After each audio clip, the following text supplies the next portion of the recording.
We are back on the Rational Boomer podcast. Hopefully, your day is going well. It's Sunday. We're in the weekend.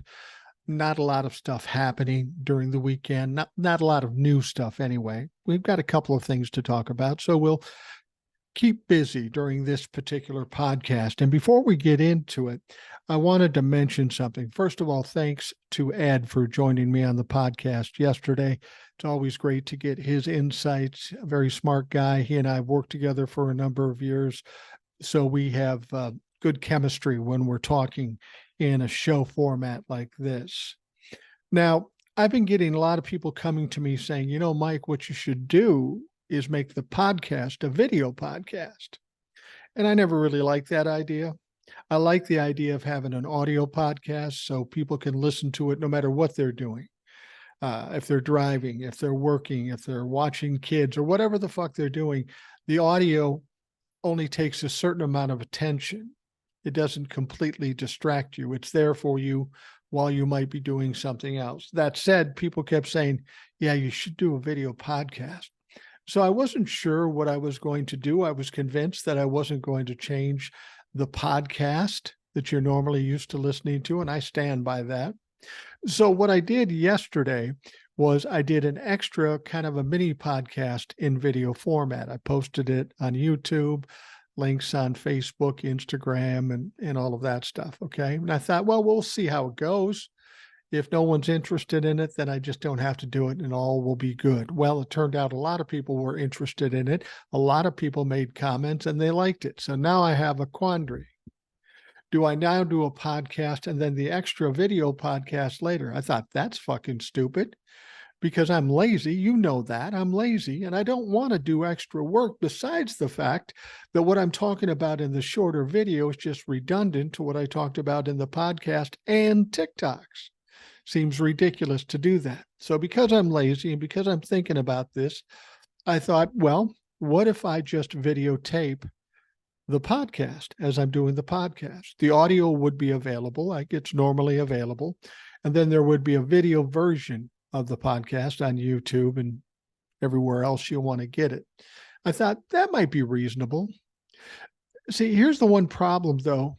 When you're on the radio, the wonderful thing about being on the radio or being in a podcast where it's strictly audio, nobody can see you. So you can look your worst, you can do stupid stuff, you can spit on yourself, and nobody knows as long as you sound good or relatively good. Once you put a camera up, everybody's going, why is he making that weird fucking face? Did you see he just drooled on himself? Well, in line with what I've said many times before, I'm too old to give a fuck. I just don't goddamn care. So I thought if I can record the podcast like I normally record the podcast and just run the video and record it and then put that on YouTube, if that works, fucking wonderful. For the life of me, I don't know how having this face on a screen helps the podcast. I don't know what it is that you have a need to see my face while I'm doing the podcast, but you freaks are freaks. So I just do what you asked me to do. And here I am. So now for the first time, this podcast is available in the audio format, like you normally used to getting it, but it's also a video version of it. Same podcast, same topic, same words, same me, but you got the video version of what would normally be the audio podcast. Again, for the life of me, I don't know why that's important to anybody, but we'll do that. And once again, we'll see how people respond to it. Do they like it? Is it something they want? Because if you don't, I'll quit doing that shit right away.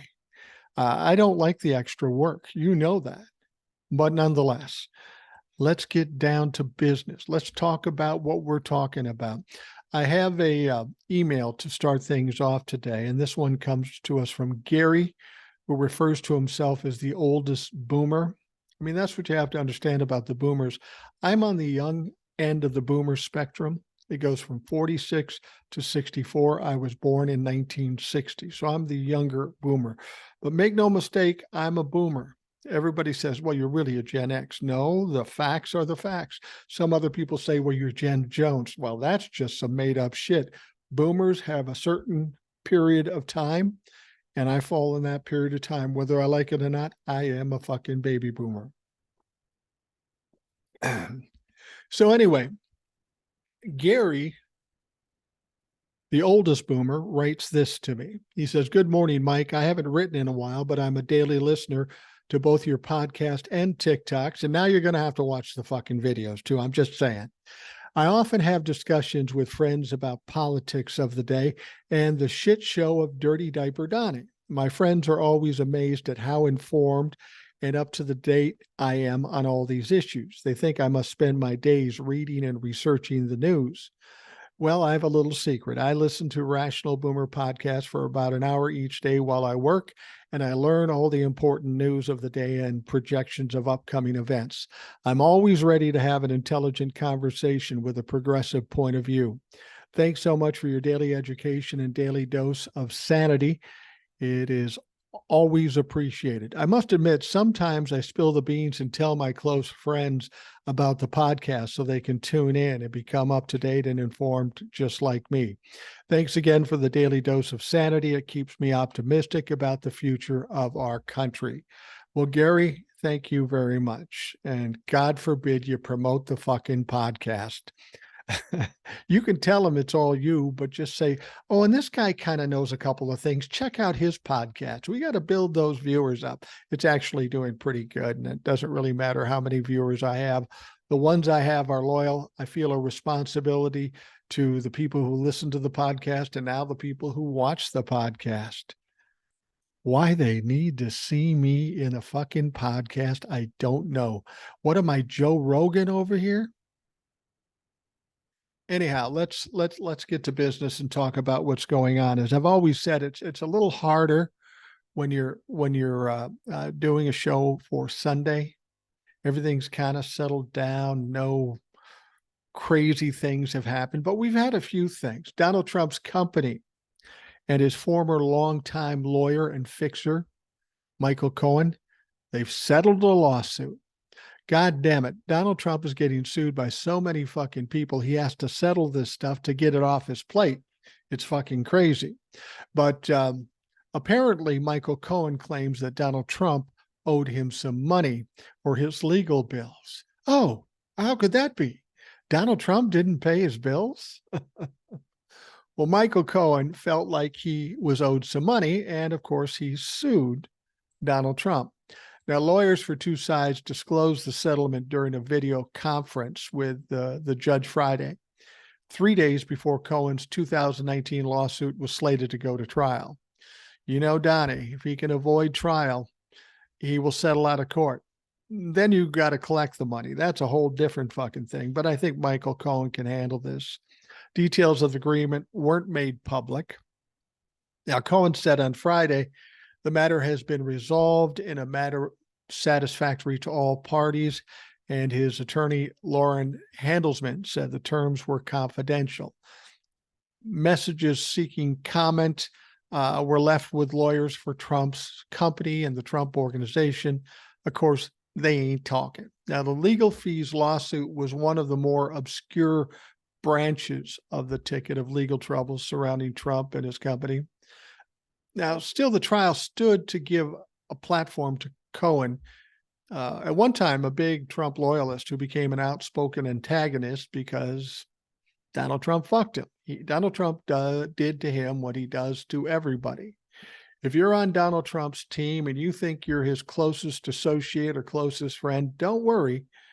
In a given amount of time, Donald Trump will fuck you two over. And how people don't understand this when they get into bed, theoretically speaking, with Donald Trump, it's not going to go well. Now, Cohen claimed in his lawsuit that the Trump organization had promised to pay his legal expenses and did so for a time, putting more than $1.7 billion in legal fees. Now, you remember why he needed these legal fees paid, because he was arrested. He was indicted and arrested for this whole Stormy Daniels affair. Remember, he went to jail. Donald Trump, at the time, was an unindicted co-conspirator, meaning he was involved. And of course, Stormy Daniels was the woman he paid to keep her mouth shut.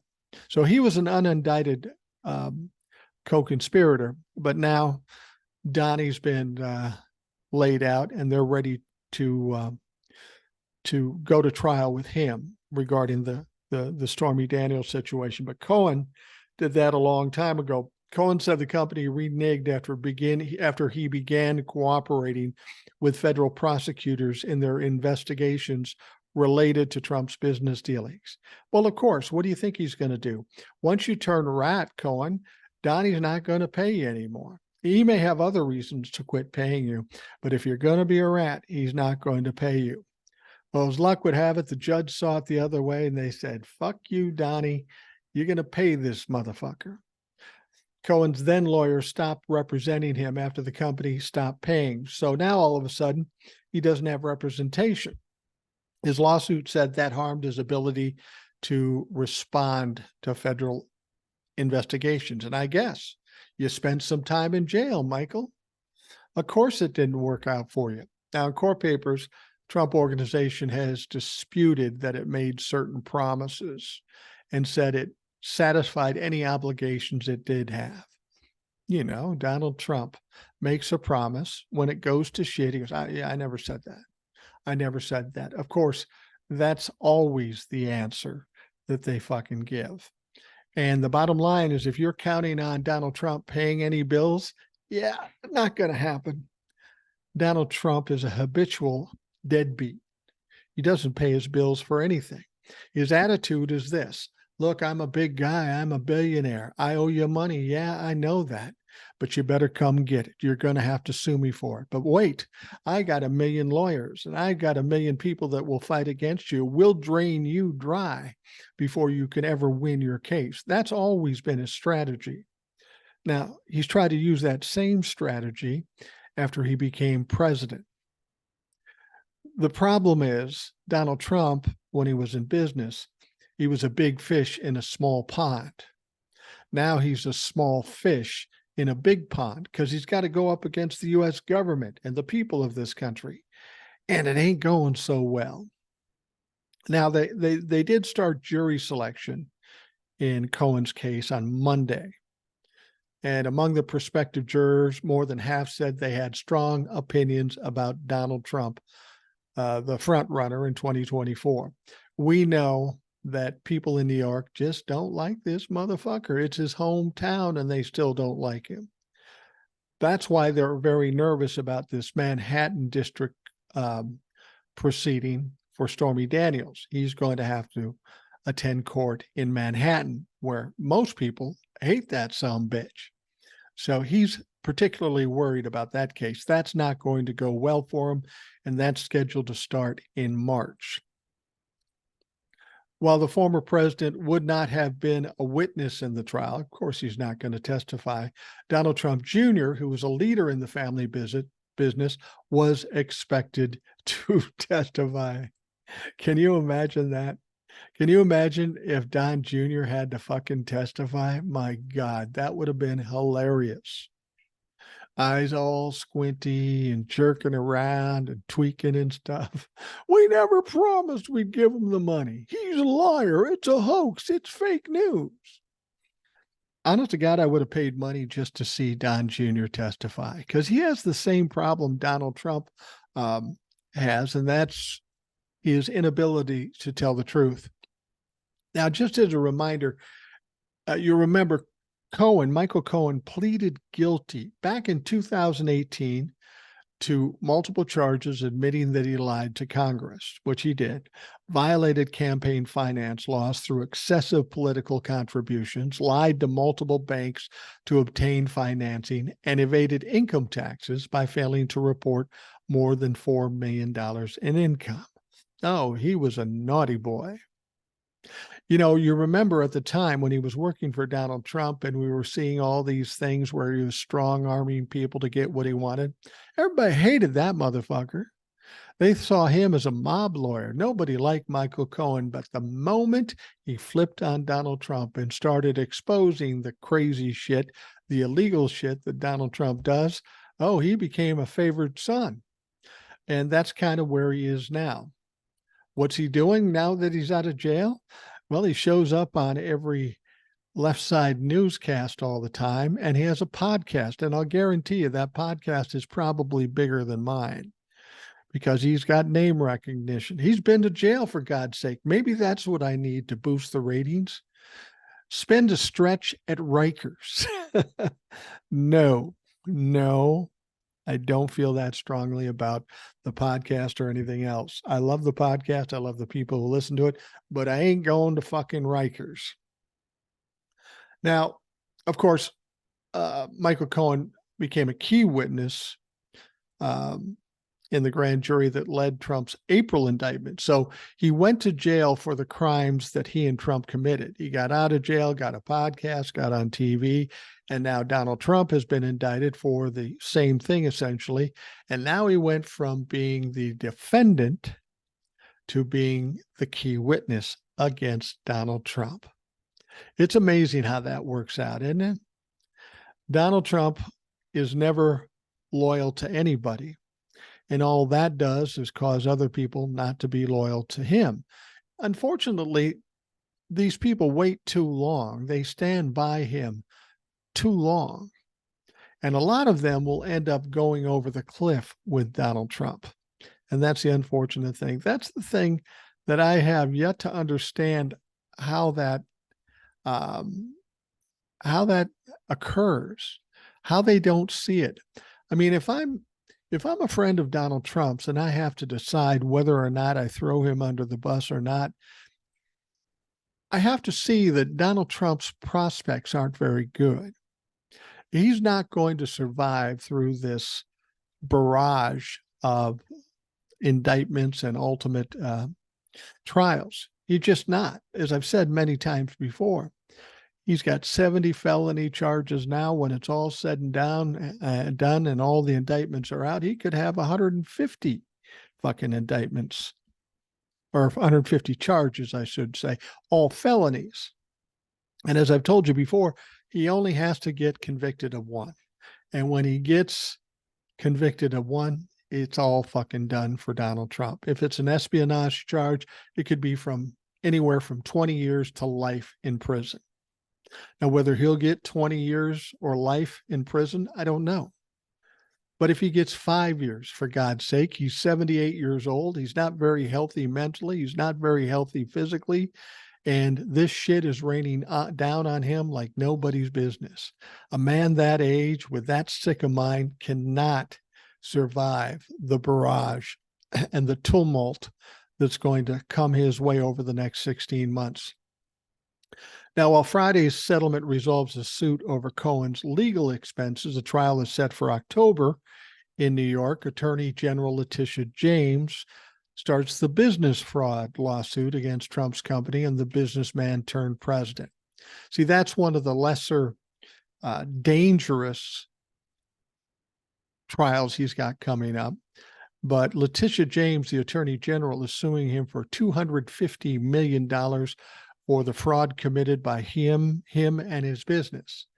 Now, keep in mind, we've already had the criminal case in the Manhattan District regarding the Trump Organization and his CFO.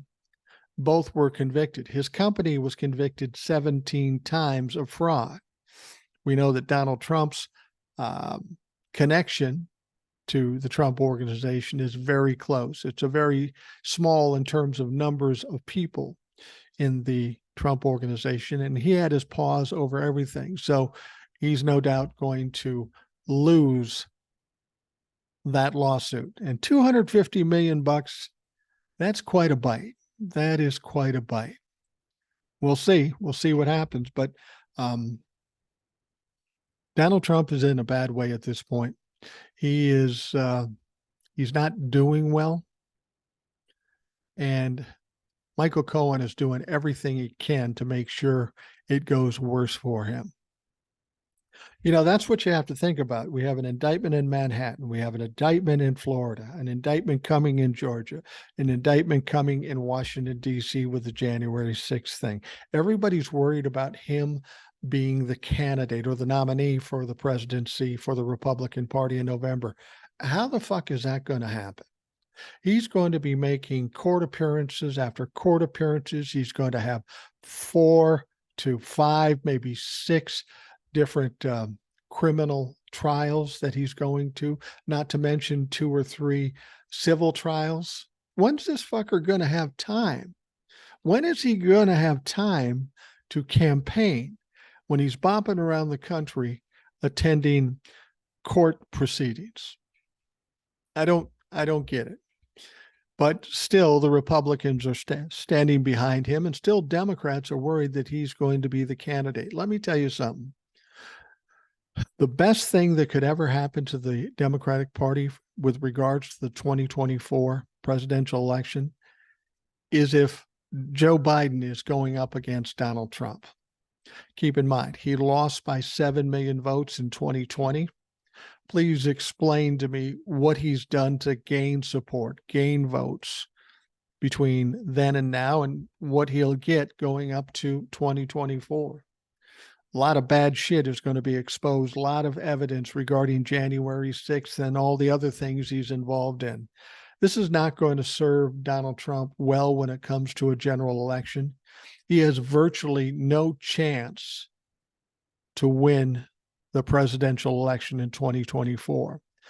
The fact is, no Republican really has a chance, but he has the least chance of winning because of what's falling on top of him right now. So don't be afraid of Donald Trump being Joe Biden's candidate. Hope for it, pray for it, because that's an almost sure win for the Democrats.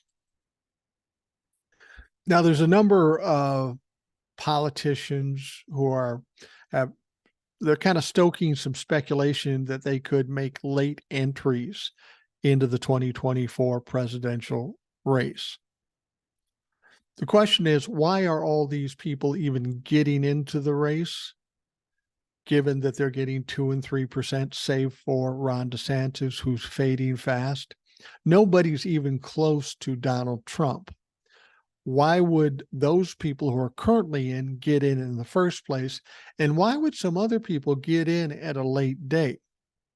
Well, the answer is pretty clear. They know Donald Trump is going to take a shit and he's not going to be in the race. Either something legally will take him out of the race, or the Republican Party will abandon him, or he just won't be able to physically or emotionally handle it. I've told you this before. I'll tell you again. Donald Trump will not be the nominee for the Republican Party for president of the United States, and neither will Ron DeSantis. Ron DeSantis is losing it quickly. People are bailing on him, and I'm talking about people who give him money. If he doesn't have money, he can't compete, and he's losing money every day. Now, that said, we're hearing about some other possibilities of people jumping in to the Republican primary. Again, nobody's even close to Donald Trump. So the only reason they would want to get in this primary is because they think they're onto something. They think they know that Donald Trump will disappear or implode or whatever. And some of the names they're talking about, former Maryland Governor Larry Hogan. He's a Republican. He became the latest figure to raise questions about a White House bid after he released a cryptic video this week that prompted murmurs about his possible third-party campaign. Now, he is a Republican, and he's not as bad a guy as most Republicans. You'll remember during the January 6th attack, Larry Hogan was talked to, and in spite of the fact there was problems with getting the Washington, D.C. National Guard, he was on the phone calling other states, trying to get his National Guard out there. He knew there was a problem. So in spite of the fact he's a Republican, he is certainly not a Trump humper. He's trying to portray himself as a more reasonably minded Republican. And I guess in real terms, he is. It's just a matter of how long he will stand with Trump. But Larry Hogan, even if he is a good guy and he's of a reasonable mind, he still can't beat Joe Biden. Other people that are thinking about jumping in at the last minute. Glenn Youngkin, he is the governor of Virginia. You remember he had a race in 2022 that he won, and they were pretty high on him. He's one of these guys that is trying to be anti-Donald Trump, but not really talking about it too much. He may be fully against Donald Trump because Donald Trump is fucking nuts and he's a losing ticket no matter how you look at it. But he's afraid to piss off the MAGA people. He's afraid to piss off other Republicans. So he's trying to ride that line like they all seem to do. And so they're looking at Glenn Youngkin as somebody who might jump in the race at the last minute. Now, the other one, the last one I'll tell you about is the one that confuses me the most, although we've heard about it a lot. You've heard about this party people are talking about, this political party, No Labels. Now, this isn't a new thing. This is something that's been around since 2010. And the premise is that neither side are good. So instead of having labels, we'll have bipartisan groups of people with reasonable minds running for office. And on the surface, that sounds good. That makes some sense. I don't think it works now because we need the Democrats to beat the Republicans and put out that fucking dumpster fire. But here's the deal. The person they're talking about running as president is Joe Manchin. Now, theoretically, that makes sense because Joe Manchin is in a red state, but he's a Democrat and he typically sides with the red party. So here's a guy that's in a confused state. He doesn't know what the fuck he is. He only does what will gain him votes and money. He is an absolute piece of shit. But if this is who the New Labels wants to put their money on, I don't get it. He's a lot like Mike Pence. He has no fucking chance of winning a general election. I mean, he's a Democrat, so the Republicans don't like him. They will never vote for a Democrat like Joe Manchin. But on the other side of the coin, the Democrats don't like this motherfucker either. This Democrat, Joe Manchin, has worked against his own party the last couple of years since Joe Biden's been in, and all the Democrats hate him. So why in the world would anybody think he'd be a good candidate? On paper, it looks good because he's confused about who he's siding with. But in realistic terms, nobody likes the motherfucker. Nobody likes this dumb son of a bitch. And he can't win. He's much like Mike Pence. Mike Pence has the similar problem to Manchin. He's a Republican. He's a former vice president. But by half of the Republican Party, he's looked at as a traitor. He betrayed Donald Trump. So half the Republicans don't like him. The other half aren't really feeling too strongly about him because he's kind of a pussy-ass bitch and because he's too closely connected to Donald Trump. And a lot of these people want to get as far away from Donald Trump as they can. They should have been doing this a year ago, 2 years ago, but now they're finally realizing, oh, this motherfucker might actually go down, so we got to step away from him. But Mike Pence isn't willing to cut bait fully as yet. He's still kind of siding with Donald Trump. He's still kind of supporting Donald Trump. Now, the speculation surrounding these candidates underscores the degree of frustration over the party's respective frontrunners. This is the point of the race where every cycle where voters start to think, are these our only choices? And that always draws some late interest. If nobody's picking up momentum, which is the case in the Republican primaries, nobody else is really running a strong race. They're getting 2, 3, 4%. Chris Christie's real loud, but he's got like 4 or 5%. Ron DeSantis has like 17%. He's way behind Donald Trump, and things don't look good for his campaign. People are pulling out by the dozens and pulling money away from him. So the fact is that he Donald Trump has no competition at this point, and therein lies a problem for the Republican Party. I was just reading about this today. Aileen Cannon, the judge presiding over the Mar-a-Lago case, the classified documents in Florida, We were all waiting with bated breath as to when she was going to give the date for the start of the trial with Donald Trump and the classified documents. We know that Jack Smith wanted December. We know that Donald Trump wanted to put it off indefinitely, definitely past the 2024 election. So Judge Aileen Cannon comes up with a date for the start of the trial, and her date is May 20th. Now, this pissed off some Democrats because it wasn't quick enough. They weren't really excited about it being 6 months away from the election. But in fact, this is a bigger problem for the Republican Party. They have the biggest problem here.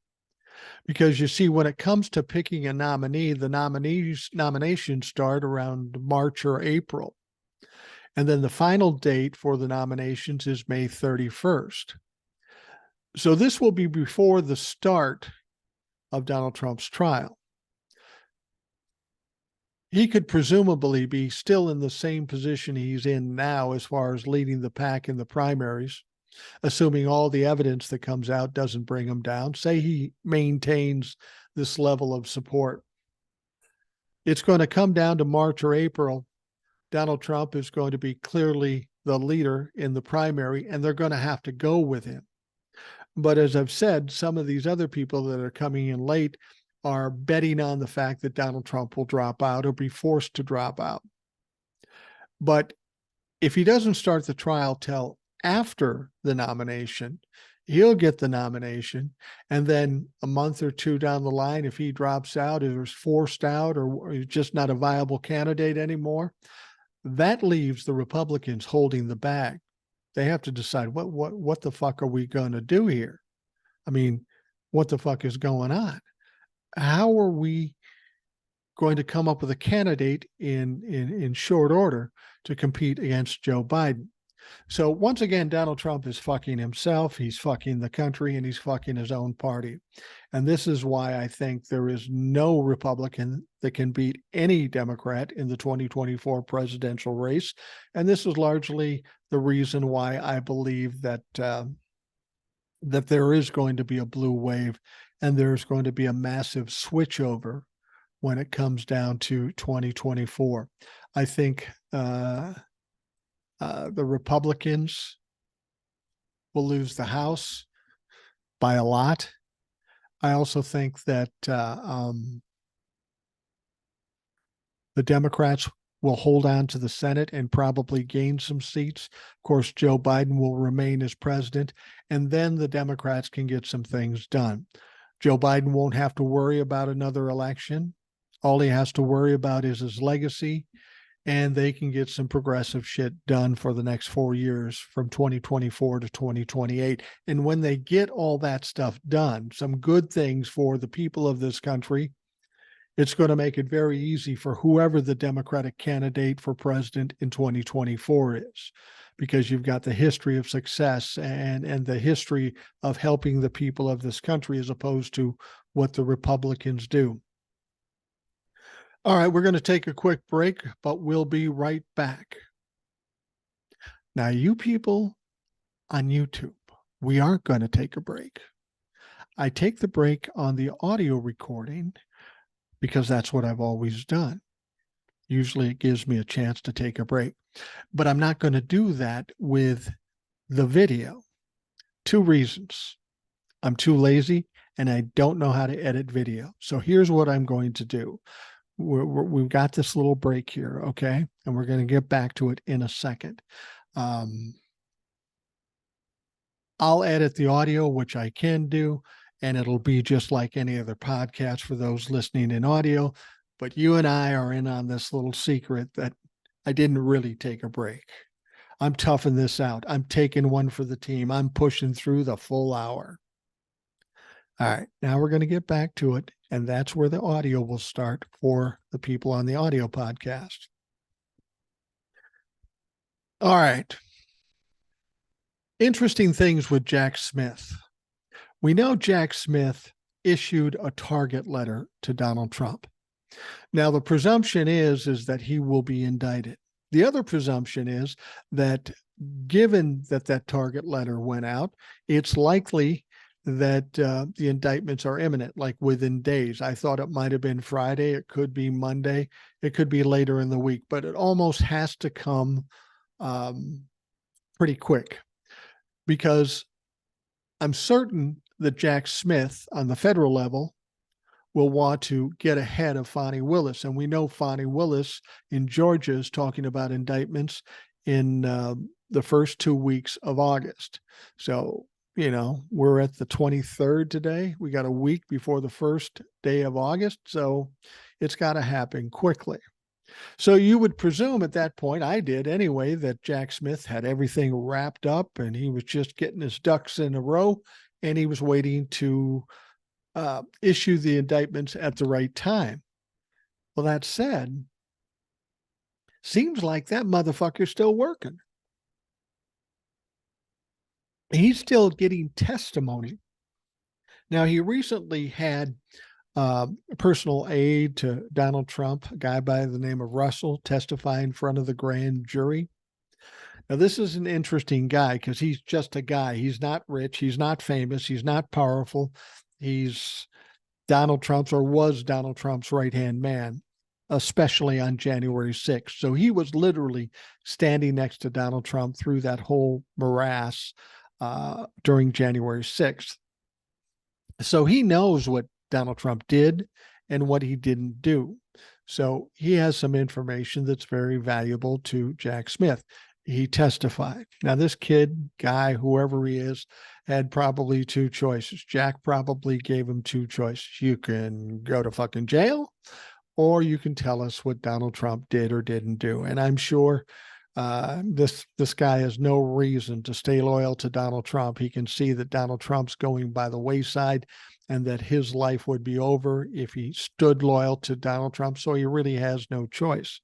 So I thought, okay, cool. You got one more guy, you're wrapping it up. But that's not the case. He's still talking to people. Now, this could theoretically delay the indictments, but not necessarily. Like, for example, he contacted former Arizona Governor Doug Ducey, because we know that there was some hanky-panky going on with the election there, with the legislature and the fake electors, just like the other states. So Jack Smith has reached out to Doug Ducey, and it didn't stop there. We know that Jack Smith already had Brad Raffensperger from Georgia, the Secretary of State that took that perfect call from Donald Trump. He's already testified in front of the grand jury, but now they've contacted Brian Kemp, who is the Republican governor of Georgia. Now, Brian Kemp is a Republican, but the important thing to remember is when Donald Trump was trying to overturn the election in Georgia, he pushed back. He pushed back and wouldn't allow Donald Trump to do it. And so Donald Trump doesn't like Brian Kemp. That said, Brian Kemp has been kind of closed mouth about it. He hasn't talked too much. But I have a feeling at this stage of the game, he's going to tell Jack Smith whatever he needs to know. So Jack Smith is about ready to put out indictments for January 6th, but that man's still working his ass off. He's still hustling. And I think since the target went out, he already has enough stuff on Donald Trump. He's already ready to indict this guy. I think he wants to talk to these people to get corroboration, to help corner Donald Trump, just to make sure. I mean, that's the thing with most prosecutors, or especially Jack Smith. If they're going to put out an indictment, if they are going to issue some charges, they know without a shadow of a doubt that they are going to be able to win that case. So he's just setting up some safety valves, getting some corroboration, and he's still talking to folks about what happened in January 6th. Now, the interesting thing is, at first we thought it was just about Washington, D.C., about the attack, about the activities in D.C. But we now see that Jack Smith is investigating, as we know, in Georgia, in Arizona, in Michigan, and some of the other swing states. What's interesting about this is we know in Michigan that 16 fake electors were indicted, and they are fucking pissed. They say they were duped. No, bitches, you knew exactly what was going on. You jumped on board, but you fucked around and found out, and now you're 55 to 82, and you may be going to jail for being stupid, thinking you're smarter than everybody else. Sorry, not sorry. I don't feel sorry for you. But the interesting thing is that Jack is looking into those states too. So what that means for legislators who may have done some criminal things, or the fake electors, um, they may be looking at state charges, but they may also be looking at federal charges too. Their lives could be completely fucked up. And it's something that needs to be done. It's one thing if they grifted some money or cheated on their taxes or cheated in the campaign. That'd be one thing. But you motherfuckers are trying to overturn a fair and decent election and trying to overthrow this government. That makes you the number one wanted people in this country. There's nobody that's done something more egregious than you have to this country. And you can whine and cry and tell us you were duped and all that stuff, but too fucking bad. Too fucking bad. Like I say, you fucked around and found out. Now, this move shows kind of what I was getting at to just a bit ago. The move shows some overlap between Jack Smith's federal investigation and Fulton County District Attorney Fonnie Willis's investigation into the same conduct in Georgia. That's what I was saying. Fonnie Willis has these Republicans by the short hairs, as they say, but apparently Smith's investigation is overlapping with Fonnie Willis, and it's going to be interesting to see how that all works out. Usually the state defers some to the federal attorneys, but Fonnie Willis doesn't seem like the kind of woman that's going to be a second-class citizen for anybody. She's been working hard on this longer than the DOJ, and she's going to get this done. Now, a spokesperson for Kemp's office confirmed that he had been contacted by Smith, but of course didn't give any further details. Smith's look into Arizona is questioning lawsuits brought by the Trump campaign against the state, which alleged that the election was fraudulent. Smith subpoenaed the Arizona Secretary of State's office earlier this month and subpoenaed state lawmakers in February. Now, remember, they also brought in that auditing group. What was their name? Not the Geek Squad. You know who I'm fucking talking about. These people that audited the Arizona elections found absolutely nothing, were supposed to supply a report and didn't even do that. Now, regarding Arizona, we know about this one call to Brad Raffensperger in Georgia. And that may be enough to put him in jail. But apparently Trump called Ducey, the governor of Arizona at the time, multiple times to pressure him to overturn Arizona's election results. Now, of course, Biden won Arizona, the first time the state voted for a Democratic presidential candidate since 1996. Now, Republicans and Donald Trump think, oh, it had to be fraud because we would have never lost Arizona. What they fail to understand is the reason why Donald Trump lost so badly in these swing states and throughout the country for that matter. It wasn't that Joe Biden was this great candidate. It was that everybody was afraid of Donald Trump and what he might do to this country should he get in again.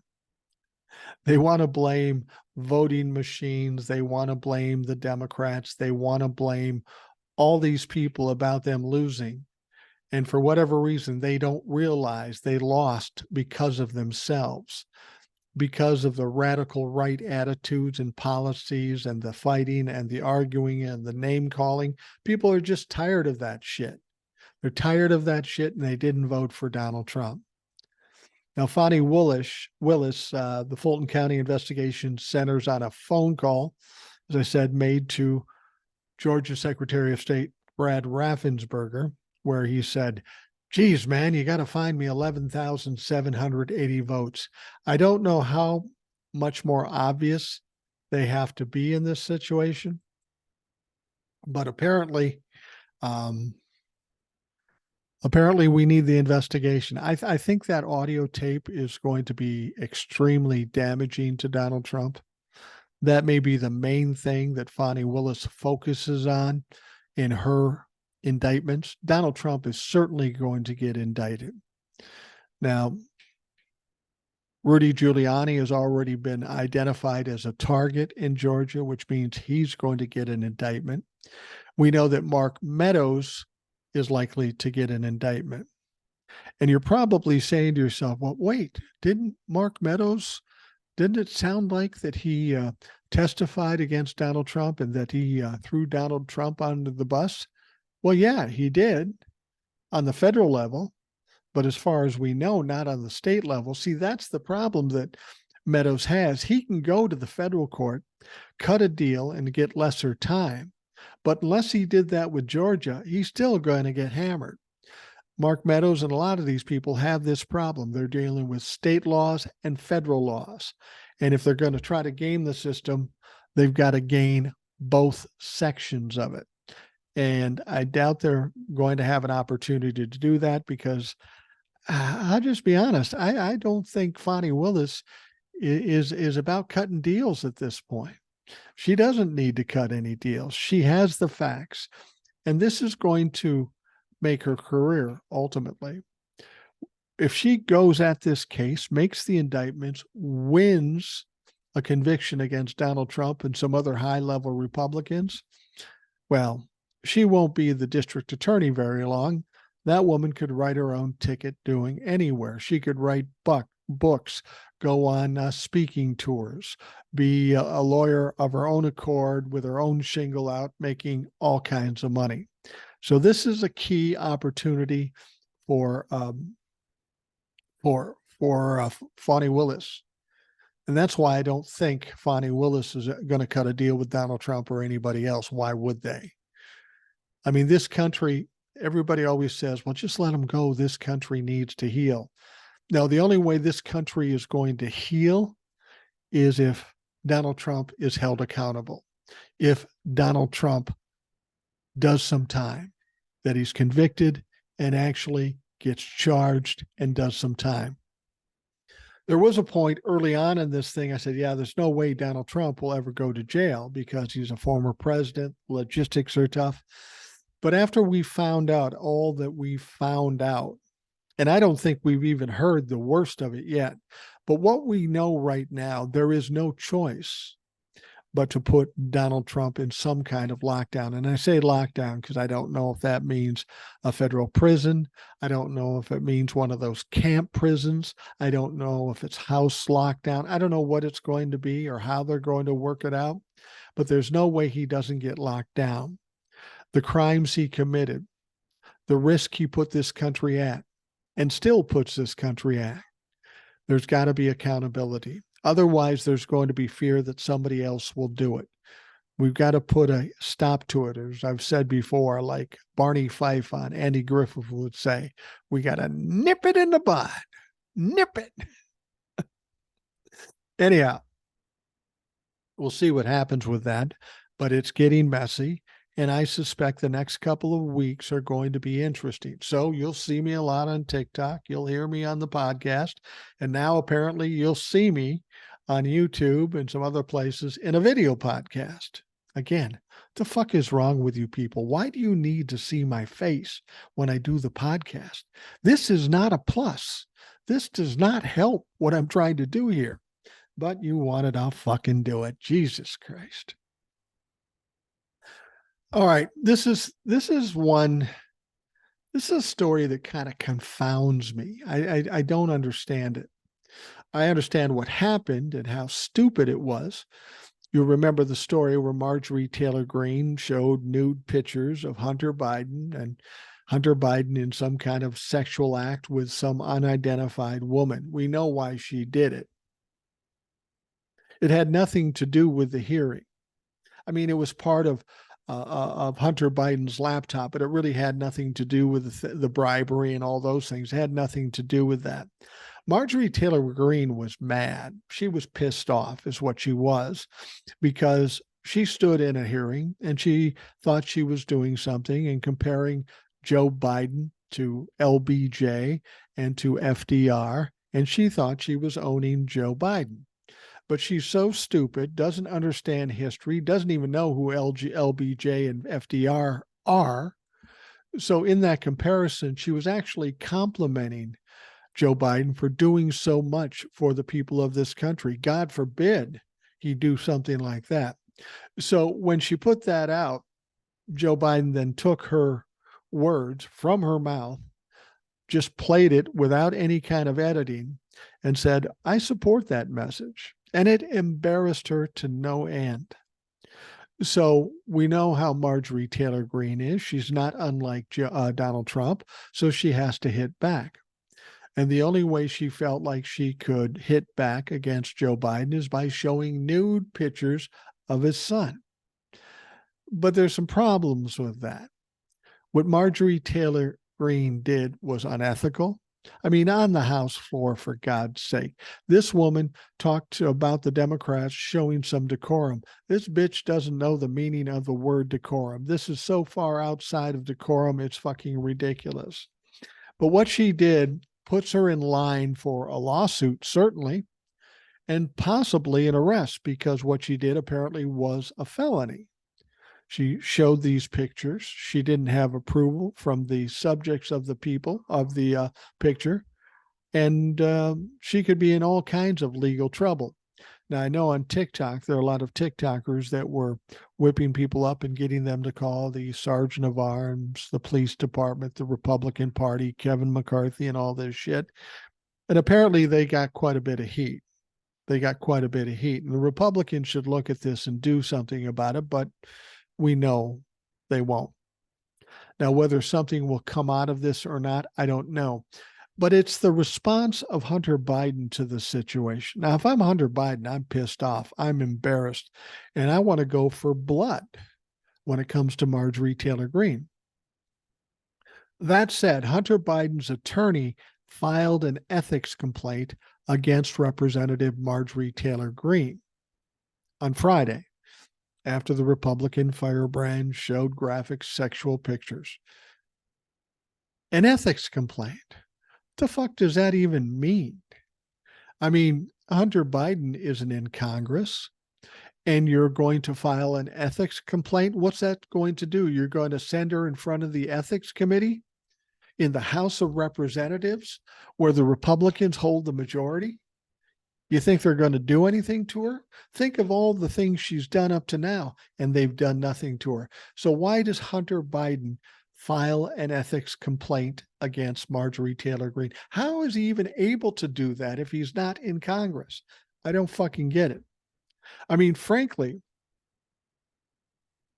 at this point, you've got the Republicans, you've got Marjorie Taylor Greene on the run. They're looking embarrassed every time they turn around. This is a time when you put the hammer down. You finish them. Otherwise, they will come back to haunt you. But for whatever reason, Hunter Biden's attorney files an ethics complaint. Now, Biden's lawyer, somebody by the name of Abby David Lowell, said in a letter to the Office of Congressional Ethics that Greene's actions were abhorrent, of course, and blatantly violates House ethics rules and standards of official conduct. Well, so what? She's violated those rules just about every day she's been in office. It goes on to say your colleague has lowered herself, and by the extension, the entire House of Representatives, to a new level of abhorrent behavior that blatantly violates White House ethics rules and standards of official conduct. If the OCE takes its responsibilities seriously, it will promptly and decisively condemn and discipline Ms. Greene in her latest actions. Now, the key words here is if the OCE takes its responsibilities seriously. Since they've had the majority in the last 2.5 years, When have they been serious? They're doing hearings against Hunter Biden, against Joe Biden, with no evidence and no witnesses, and they embarrass themselves all the time. Where does Hunter Biden and his lawyer think they're going to do the right thing? They fucking aren't. They're just not going to do the right thing. Come on, motherfucker. Really? Please. Now, the letter further cites comments made by Green where the lawmaker tried linking Biden to an Eastern prostitution or human trafficking ring. Again, no evidence. Of course, on Wednesday, you had the two IRS whistleblowers testifying before the House Oversight and Accountability Committee regarding Hunter Biden's tax crimes. Well, I thought we got through that. Hunter Biden was investigated. He was prosecuted.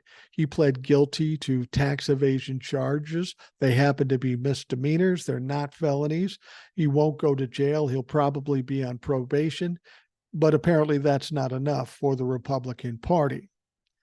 They think it's worse than that. And these IRS whistleblowers, who we know now have been paid by Donald Trump supporters, so their credibility is shot to hell. They have this hearing. Absolutely nothing happens short of Mrs. Green or Ms. Green showing naked pictures of Hunter Biden.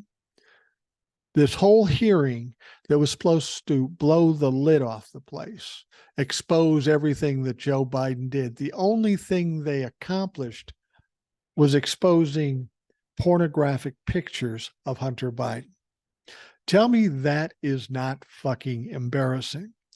I mean, every day it's fucking embarrassing for these people. They are constantly failing at every turn. And the thing about it is Marjorie Taylor Greene hasn't shut up yet. She's now going off on tangents that there were prostitutes involved and all this sort of thing. Again, the question, it begs the question, who the fuck cares? This is Hunter Biden. He's not a political official. What does him engaging in prostitution have anything to do with these alleged bribes that he and his father were supposed to get? Which they didn't. Because if they had, there'd be some evidence or actual witnesses that get to see or got to see what happened. But there's nothing like that. It goes back to what I've said before. They have nothing. They have no evidence. They have no witnesses. The only thing they can do to put up a fight in the 2024 election is to try to smear Joe Biden, just like they tried to smear Joe Biden in 2020, looking for dirt in Ukraine, just like they tried to smear Hillary Clinton in 2016 with the 33,000 emails. That's all they got. They have nothing else. It's absolutely fucking amazing to me that they can continue to do this and continue to fail. And somebody that has half a brain in the Republican Party doesn't say, yeah, you know, that wasn't the best thing. That wasn't, it's probably not a good idea. So let's try something different. But that never occurs to them. They just keep doing the same thing over and over again. All right, we're coming close to wrapping up the Rational Boomer podcast on audio and on video. So anyway, there was a text message about the possibility of 2020 presidential election fraud between White House Chief of Staff Mark Meadows, who we know is in deep shit, and his lawyer's son. And it has become a key piece in the Department of Justice investigation into the January 6th insurrection. Now, according to a report from Washington, the Washington Post, Meadows' son, attorney Blake Meadows, was in Georgia in 2020 investigating the reports of election abuse. See, that's what I mean. It's not just the call from Donald Trump. Giuliani was down there. Mark Meadows was down there. They sent this Meadows' lawyer's son down there. They're trying to stir up as much unrest as possible, confusion and chaos, so hoping against hope that they can overturn the Georgia election. And when he was down there, he was only able to come up with a handful of cases, a number not even close to what Donald Trump would have needed to flip the state's electoral college votes away from now President Joe Biden. And that's what the Republicans always hold on to. Well, there was this case there for 2 votes and this case here for 1 vote. Yeah, but there was not enough to affect the election. Oh, election fraud's never good. That's why we need to investigate it. What they're saying is if we dig deep enough, we'll find it, because there's no way that Joe Biden beat Donald Trump. And again, it goes back to what I've said before. Joe Biden winning the 2020 election should have been a surprise to fucking nobody. It wasn't a surprise to me. I told you Joe Biden was going to win, and it's not because I'm a fucking genius. It's because when the Republicans have done what they did, overturning Roe v. Wade, just that one thing, and they did many other things, just that one thing sunk their chances in 2022 because they alienated 70% of the country. 70% of the 70% that support Roe v. Wade, they took constitutional rights away from 50% of this country. That right there is enough to tell you no way they're winning elections. No way they're doing well in 2022. Now, the Republicans thought, well, we'll do it ahead of time. They overturned it. Women will forget about it. It's not a big deal. Well, that's man thinking for you. If you think women are going to forget about that, or people who support women are going to forget about that, well, you're a dumb motherfucker. It's just not going to happen. And the fact of the matter is that Roe v. Wade thing, this is going to impact 2024, but now we've got all these other things with the investigations and the evidence coming out about January 6th, classified documents, and the risk Donald Trump put this country in. And then you've got all the people that have supported him up to this day. These people will never get the stink off of them, of Donald Trump. It'll never come off. I've said this before on a TikTok, I think. I said, there are going to be some people, when all the evidence is revealed, even they will say, that's too far. I'm going to step back from this. But I promise you this, I will never let them forget. I'm not going to forgive any Trump-la-fuck. Now, I know you're going to say that's not Christian, you should forgive, and I will forgive most people.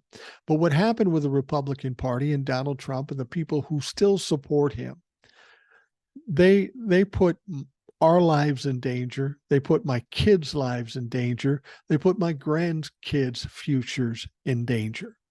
And for me, that's too far. That's unforgivable. And whether at the last moment you realize, oops, made a mistake, I shouldn't have went with that guy, too fucking bad. You've gone too far. I'm never going to forget. And once everybody is trying to hide from the fact that they once supported Donald Trump, I'm going to seek you out. I'm going to talk some shit about you. I'll put you in situations where you're embarrassing if you come up to me. Oh, didn't you vote for Trump? Didn't you vote for a treasonist? I'm not going to let them go. There comes a point in this country where you've got to draw a line. And I think overthrowing this country is my line. If you've stepped over that line, there's no going back. And I don't think that we should ever let them come back at this point. All right, we are going to wrap up the Rational Boomer podcast. Again, we've got the audio version, which all of you are listening to right now, as you normally do. But for posterity's sake, because people have asked for it, there is a video version of this very same podcast, identical, except it's got my face on the screen, will be available on YouTube in its entirety. And there'll be links sent out in Facebook and Instagram and Threads and all that stuff. So we got through it. We did it. How the video looks, don't know. More importantly, don't care. Oh, one last thing I wanted to bring up. I got people sending me notes about, what do you think about Jason Aldean and Miranda Lambert? I don't think anything of them. I don't give a fuck. They are performers. What they think isn't important to me. Just put out a fucking record. If I enjoy it, I'll listen to it and you'll get paid.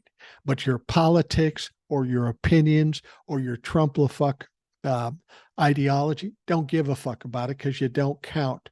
You count in the entertainment business, and if you do a good job, great. Stay out of fucking politics. Nobody wants to hear your shit. You're not that important. All right.